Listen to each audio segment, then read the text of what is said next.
Ma huwa hukmut tamathil was fi syari'atil islamiyah? Apa hakikat hukum daripada patung-patung dan gambar-gambar dalam syariat Islam? Sekarang kita tampilkan dulu teman-teman sekalian dalil-dalil yang melarang itu. Dalam konteks apa kemudian dilarang? Pertama, ada di kalangan para ulama nanti yang berpendapat keharaman mutlak. Saya tuliskan pendapat para ulama, haram mutlak. Ini yang berhati-hati. Haram mutlak. Ini periode dulu ya. Jadi apapun jenisnya, mau gambar apapun, sepanjang dari yang bernyawa, ada rohnya, bernyawa. Ingat, pembahasan kita ini pada gambar yang bernyawa, bukan selain ini. Jadi kalau Anda gambar misalnya pohon-pohon, ya kan, air, pemandangan, kan, itu nggak ada masalah. Itu sepakat semua ulama, itu nggak ada masalah. Yang jadi persoalan gambar-gambar dari yang bernyawa, manusia, hewan, ya dan seterusnya. Nafas dengan ini. Itu pendapat pertama mengatakan ini haram mutlak. Apa dalilnya? Jadi kalau melukis ingat saya katakan ini mulai dari pendapat ulama dahulu ya, yang konvensional, yang terdahulu, yang belum ada pada masa itu fotografi, ingat, yang belum ada pada masa itu handphone, yang belum ada pada itu kebutuhan KTP, paspor dan sebagainya. Jadi mereka memandang ini haram mutlak, nggak boleh orang gambar-gambar sesuatu. Ya, apa kemudian dalil-dalilnya? Pertama, mari kita turunkan. An-Nassul Awwal, dalil yang pertama, ma rawahul Bukhari wa Muslim an Aisyah radhiyallahu taala anha an Rasulillah sallallahu alaihi wasallam annahu qala. Diriwayatkan oleh Al-Bukhari dan Muslim, sahih keduanya. Dari Sayyidah Aisyah, semoga Allah meridai kepada beliau, dari Nabi sallallahu alaihi wasallam bersabda, "Asyaddun nasi 'adzaban yaumal qiyamati alladhina yudahi'una bi khalqillah." Awas, orang-orang yang paling keras siksaannya, asyadd, paling keras siksaannya. Jadi kalau ada orang yang disiksa di neraka misalnya, mohon maaf, wah ini dipukulnya pakai tempat tisu, yang ini lebih keras lagi, pakai batu sekalian. Degik, ya kan? Ada orang yang cuma dicelupkan ke neraka, cuma itu bukan cuma biasa, ya. Cuma dengan segala sakit di dalamnya. Quran surah keempat ayat 56, begitu dicelupkan hancur semuanya, celupkan. Ini lebih keras lagi, tarik sekencang-kencangnya, celupinnya, gitu kan? Naikin lagi, nah itu ya. Paling keras. Siapa dia? Lihat alladzina yudahi'una bi khalqillah, yaitu orang yang mencoba-coba memirip-miripkan penciptaan Allah Subhanahu wa taala. Sehingga dengan itu terkesan seakan ingin menyaingi ciptaan Allah. Yudahin, kalimatnya yudahi'u, bukan yushabihu lagi. Jadi bukan tasyabuh lagi, tapi mudahat. Mudahat.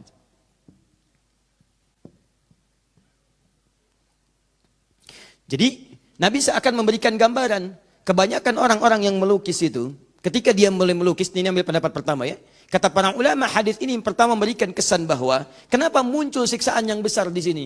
Karena kecenderungan orang ketika membuat sesuatu yang bernyawa, itu ingin membuat semirip mungkin. Lukis, ingin melihat wajahnya. Begitu jadi, oh mirip ya. Ada kekaguman di dalamnya. Ini yang paling berbahaya. Ketika muncul kekaguman pada sesuatu yang dibuatkan pada hal yang bernyawa, ini persoalannya bukan sekedar fikih, tapi ada nilai akidah di situ yang terkotori. Akidah mulai bahaya. Seakan-akan ada yang bisa membuat yang mirip seperti ciptaan Allah. Maka nanti kita akan lihat bagaimana hadis selanjutnya pada yang seperti ini. Bikin patung, kan? Ada madam lilin, madam batu, madam macam-macam tuh dibuat. Mirip. Anda sih sebagian orang belum paham, tiba-tiba foto di sampingnya. Foto, ceklik gitu kan? Tapi persoalannya ketika ada kekaguman, kedahsyatan ke situ, bahkan menghadirkan suasana tertentu, auranya seperti mendapati aslinya. Seperti seakan-akan bersamanya. Bahkan kadang-kadang terjadi penipuan luar biasa. Ceklik, sedang berfoto bersama Obami misalnya kan? Misal, yang lain udah nggak ada. Bisa supaya kita menyebut kalimat yang berbeda. Mirip wajahnya. Dan dikesankan pada orang lain sedang berada bersamanya. Ya, sudah dosa kuadrat. Dosa kuadrat, dosa pertama bersama sesuatu yang salah, dosa yang kedua mencoba mengelabui orang lain. Paham ya? Tayyib. Hadirkan sini. Jangan dipotong video saya, awas hati-hati ya. Kita mencari cara yang terbaik. Nah, itu orang seperti itu yang berusaha memirip-miripkan dengan ciptaan Allah Subhanahu wa taala sehingga terkesan ada aura-aura yang berbeda. Ini ilatnya, lihat. Dampak sebab hukumnya, ilatnya. Kenapa dilarang dengan sangat kuat? Karena dikhawatirkan merusak bukan hanya ke fikih tapi ke akidahnya. Ada sesuatu yang diturunkan, takut merasa ada sesuatu yang aura besar di situ, ada kemiripan. Maka yang seperti ini, lihat hadis selanjutnya. Rawal Bukhari wa Muslim wa ashabus sunan anna Nabi sallallahu alaihi wasallam qala, diriwayatkan tidak main-main, di Al-Bukhari disebutkan, di Muslim disebutkan, di ashabus sunan, sunan, hadis-hadis. Kalau dalam ilmu hadis, sunan itu artinya kitab-kitab yang disusun isinya berdasarkan urutan fikih. Kitab hadis yang disusun berdasarkan urutan fikih. Ya, yang lainnya jami'. Jami' itu kitab hadis yang disusun berdasarkan urutan umum, semua pembahasan. Biasanya babul iman dulu, bab akidah, terusannya ibadah, muamalah dan seterusnya. Tapi kalau sunan, ingat beda antara sunan dalam istilah hadis, sunan dalam istilah usul fiqih, sunan dalam istilah fiqih, dan sunan dalam istilah sejarah itu beda. Lain. Kalau disebutkan dalam istilah hadis, maksudnya kitab hadis yang disusun berdasar urutan fiqih. Seakan-akan ini penulis kitab ini ingin mengatakan, jangankan di kitab hadis urusan akidah, di kitab hadis urusan fiqih pun disebutkan celaan pada yang demikian. Apa yang dimaksudkan? Inna ashab hadhihi suwar yu'adzabuna yawmal qiyamati yuqalu lahum ahyu ma khalaqtum. Orang-orang yang membuat seperti ini dimirip-miripkan dengan ciptaan Allah sehingga terkesan orang lain mengaguminya dengan mengatakan mirip ya, bagus ya, seakan-akan ada ya, maka orang ini akan dipanggil di hari kiamat sebelum disiksa, kemudian diberikan oleh Allah penghinaan pada saat itu, dihinakan. Coba berikan nyawa tuh. Ayo berikan nyawa. Kamu pengen jadi saingan saya? Ayo hidupkan, tiupkan roh kepadanya. Maka ketika dia tidak mampu dan memelas, maka dicelupkanlah ke neraka. Nih yang merasa jadi saingan saya. Hancurkan. Begitu hancur, angkat kembali. Hancurkan lagi, angkat kembali, hancurkan lagi. Dan dia tidak akan pernah keluar dari siksaannya. Tidak akan pernah keluar. Nah, ini yang pertama. Teruskan. An-nasu tsanits. Nas yang ketiga. Rawal Bukhari wa Muslim wa Ahmad. An Abi Zur'ah. Dari Abu Zur'ah. Qala, dakhaltu ma'a Abi Hurairah dara Marwan ibn al-Hakam. فرأى فيها تصاوير وهي تبنى فقال سمعت رسول الله صلى الله عليه وسلم يقول قال الله عز وجل ومن أظلم ممن ذهب يخلق خلقي. Tiba-tiba saya datang bersama sahabat Abu Hurairah, kemudian saya mengunjungi rumah Marwan bin Hakam. Ketika mendapati di situ banyak gambar-gambar, bahkan ada yang tersusun dan membentuk satu bentuk-bentuk tertentu. Bubna, ada yang digambar, ada yang jadi patung-patung sebagian. Maka dibacakanlah hadis Nabi, hadisnya hadis qudsi. Wa man azlamu, yang tadi menyebutkan diazab. Yang tadi menyebutkan dihinakan. Yang ini disebut manusia paling zalim. Dan siapa orang yang paling zalim dibandingkan orang yang berusaha membuat ciptaan, ingin menyaingi ciptaanku. Tapi belum selesai. Falyakhluqu dzarratan, falyakhluqu habbatan atau falyakhluqu sya'iratan. Kalau mau dibikin, bikinlah yang tidak bernyawa. Silahkan bikin misalnya gambar-gambar patung-patung, bisa kemudian dari biji-biji jagung, bisa kemudian dari biji-biji tumbuhan yang lain ataupun gandum dan sebagainya. Jadi gambaran hadis-hadis ini, banyak hadisnya, saya berikan contoh sebagai dalil dari kelompok yang pertama, teman-teman sekalian, bahwa untuk kehati-hatian pada gambaran-gambaran yang bernyawa, kelompok ulama pertama memilih untuk hati-hati dan mengharamkan secara mutlak. Mereka khawatir kalau bikin seperti ini, memang awalnya bikin biasa, tapi dikhawatirkan ketika jadi atau ketika membuat itu ada perasaan mirip juga ya dengan aslinya. Begitu ada perasaan itu, maka disitulah mulai terganggu keyakinan kita kepada Allah. Begitu orang lain mengagumi dengan berlebihan, di situ mulai ada gangguan dalam akidah. Maka ulama pertama berpendapat ini haram mutlak pada yang bernyawa. Ingat satu, tapi mereka kecualikan ini dari kasus yang terjadi di zaman Nabi SAW. Kecuali dua hal. Kecuali satu, hal yang melekat pada perangkat mainan anak-anak. Jadi kalau anak mainan anak-anak tidak ada masalah. Sebab nilainya bukan pengaguman, nilainya buat main-mainan. Sayyidah Aisyah punya mainan, teman-temannya punya main-mainan, dan tidak pernah dinafikan oleh Nabi SAW. Illa lu'batul banat, kecuali mainan anak-anak. Jadi kalau ibu ingin memberikan anak-anak misalnya mainan-mainan Hello Kitty, ya itu nggak ada masalah. Ya, nggak ada masalah. Bawa Hello Kitty, kita ke rumah. Nah, ada Hello Kitty. Nah, kan? Nah, Anda yang mau mengaji tiba-tiba datang, haram ya? Oh, tidak. Nas yang kedua mengatakan illa lu'batul banat, kecuali mainan bagi anak-anak. Boleh, tidak ada masalah.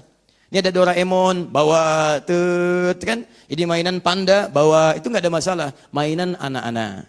Baik ya, kecuali misalnya orang tua yang kekanak-kanakan, ya. Sudah 70 tahun masih pakai boneka, tak ninung, itu salah. Nah, misalnya. Jelas ya, ini lu'batul banat, itu mainan anak-anak. Mainan anak, sama perangkat mengajari anak. Anak menggambar misalnya, macam itu tidak ada masalah. Gambar bikin ini, bikin itu, ada kelas menggambar di sekolah, tidak ada masalah. Karena memang untuk anak-anak, mendekatkan pada dunia dia, ada tasawur. deskripsi bagi dia untuk memahami lewat permainan. Karena anak-anak belum ngerti, ya dia belum balik. Bagaimana mau menyekutukan Allah, balik aja belum? Belum balik, dia belum ngerti. Sholat aja belum wajib, puasa aja tidak. Jadi kalau ada anak-anak belum balik, ibu jangan memaksanya, tapi mengajarkannya dalam kemuliaan. Paham ya? Ini mau puasa sebentar lagi, ada anak belum balik, latihan dia pelan-pelan. Kalau zuhur buka, apresiasi. Aduh adik pintar. Ayah dulu nggak seperti adik, zuhur, ayah dulu jam 10 bukanya. Bu, misal gitu kan, angkat dia, ayo lawan lagi ya kakak, telan, sampai dengan asar. Besoknya asar, dia buka, adik pintar, Masya Allah. Tuh mamah dulu, zuhur lewat dikit udah buka, ada sampai asar. Besoknya maghrib jam 6, dia setengah 6 udah minta buka. Setengah 6, nggak apa-apa biar buka. Nggak apa-apa, apresiasi lagi, dorong lagi. Dek, besok setengah jam lagi ya, karena dia belum balik. Belum waktunya sampai pada keadaan dia. Metabolisme tubuhnya masih menyesuaikan. Jangan dipaksa. Dek berjuang, setengah jam lagi. Anda ketemu orang tua yang keterlaluan. Orang udah lapar, didorong-dorong. Ayo dek, berjuang. Luar biasa. Ini satu ini. Yang kedua, pada gambaran-gambaran yang sifatnya direndahkan. Ya, muhannidah. Direndahkan itu tidak dianggap sebagai sesuatu yang mengagumkan. Di karpet, di bantalan, tempat tiduran, macam-macam, yang diinjak, yang macam-macam, itu nggak ada masalah. Jadi kalau gambar-gambar kemudian, taruhlah kemudian misalnya ada Hello Kitty jadi karpet, ya, ada kucing gambar ini jadi karpet, jadi diinjak-injak dan sebagainya, itu sepakat ulama itu rakman bit-thaub. Rakman bit-thaub itu artinya gambar-gambar yang ditenun pada kain-kain untuk direndahkan, jadi kain lap, kain ini macam-macam, sehingga tidak ada kesan persaingan dengan ciptaan Allah Subhanahu Wa Taala. Di sini ulama-ulama dulu sepakat dengan keadaan demikian. Ini tidak ada persoalan. Dari sini, kemudian berkembanglah, masa berkembang, keadaan mulai berkembang. Teman-teman sekalian, dulu ini cuma mainan, sekarang ada perangkat-perangkat yang digunakan untuk proses pendidikan. Bisa, mohon maaf, patung hukumnya haram, kecuali boneka barangkali untuk anak-anak kekinian sekarang. Tapi Ustadz, saya kan sedang belajar saya kedokteran, harus belajar tentang rangka, anatomi tubuh dan sebagainya. Kadang-kadang dibuat demikian, apa hukumnya? Pada yang demikian diambil illat maslahatnya dikembalikan ke sini. Apa fokusnya? Sepanjang yang dimaksudkan bukan bagian dari untuk menyaingi ciptaan Allah. Tapi digunakan pada hal-hal esensi yang lain. Yang sifatnya ada maslahat atau merendahkan sesuatu sehingga berbeda dengan ciptaan Allah. Maka ini dibenarkan. Maka yang fakultas kedokteran tidak ada masalah. Yang di biologi gak ada masalah. Ketika ada misalnya rangka-rangka tertentu dan seterusnya dibuat untuk menunjukkan bagian-bagian dalam tubuh ataupun juga penggalian-penggalian pada hewan. Itu tidak ada masalah. Sekalipun sebagian ulama masih agak hati-hati. Kalau bisa bentuknya jangan sesempurna mungkin. Misal bentuk wajah hilangkan sebagiannya, tutup misalnya kan. Baik, sehingga tidak menyerupai betul. Ada sebagian yang masih berhati-hati. Tapi dalam konteks kekinian kan gak bisa. Kita akan pelajari bentuk hidung. Begitu ditunjuk, hidungnya nggak ada. Ini kan repot. Adik-adik, sekarang kita akan mulai ya belajar tentang mengenal hewan-hewan buas. Mari kita lihat, ibu ceritakan singa. Seperti apa gambarnya bu? Haram. Nggak bisa. Karena kita ingin menjelaskan bagaimana kemudian bentuknya. Repot gitu kan kalau nggak ada. Unta. Gimana itu unta bu? Kalau mau tahu ke padang pasir aja ke sana. Oh, bisa. Kasihkan gambarnya nih begini. Itu nggak ada masalah. Guru gambar sketsa gini misalnya kan. Inilah singa. Kan? Paham ya? Baik. Yang kedua, turunan lagi misalnya. Baik, maaf di kepolisian atau di militer dan sebagainya. Dibutuhkan misalnya ahli sketsa untuk memastikan keadaan hukum. Begitu ada terjadi pencurian, dulu belum musim CCTV, bahkan sekarang masih berkembang keahlian ini. Maka datang, bagaimana saudara menurut Anda? Ciri-cirinya seperti apa? Begitu digambarkan ciri-ciri, dilukiskan begini. Apakah seperti ini? Bukan. Apakah seperti ini? Bukan. Apakah seperti ini? Mirip dikit. Apakah seperti ini? Mirip dikit. Ini mirip sekali. Oh iya, yang seperti itu. Mirip yang dimaksudkan bukan mirip ciptaan Allah. Tapi untuk mirip menemukan pelaku dari unsur kejahatan. Yang ini boleh.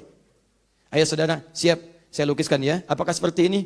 Tidak. Apakah seperti ini? Tidak. Udah mirip seperti ini? Bukan. Kenapa bukan sama sekali? Haram pak. Wah, Masya Allah. Ini repot yang seperti ini.